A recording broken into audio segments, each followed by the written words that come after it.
If you've ever watched rock climbing movies or follow people like Jimmy Chin, you've probably wondered, like me, how do people climb these massive mountains like Yosemite or really any place that you don't have a top rope? This spring, I took a full day class with the University of Nebraska and then did a weekend trip with the group to put our gym to crag skills to the test. This video is meant to be high level, so I won't go into much detail on how to tie knots and all the best safety practices, as there are multiple tools and ways this can be done that you can use to substitute for things you need. If you are climbing on natural rock with only ropes, it's called trad climbing. To sport climb, you need to go to destinations where there are bolts in the rocks, like this spot in Del Rapids, South Dakota. The climb starts with what's called lead climbing, where you carry the rope up with you and hook into bolts with your quick draws. Each route will have a certain number of bolts, about 10 to 15 feet apart, and it's good to keep a quick draw for each one, plus one extra.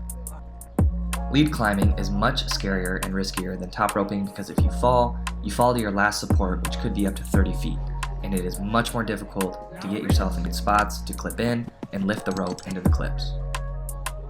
Once you get to the top and clip in, it's time to hook in your pre-tied PAS or personal anchoring system. This can take multiple forms, but the more backup supports you have in case of failure, the better. After that, you put in your anchor so that you can be top rope down, or if you're doing multiple pitches, so your partner can top rope up and you can continue up from the anchor spot. There is a difference between steel and aluminum carabiners, which I won't go into much detail on, but the less wear and tear you can put on these bolts and the links at the top, the better. This is a best practice anchor, and using quick draws is a quicker and lighter, but less ideal way to anchor yourself. After you have set your anchor and you're not doing multiple pitches, your partner can belay you down.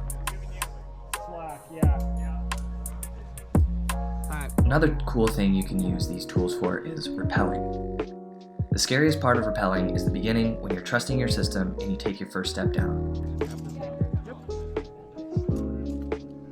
You rappel yourself down with a belay device, and it's much safer to use a third hand rope to ease yourself down and catch you if you make a mistake. Feed it through.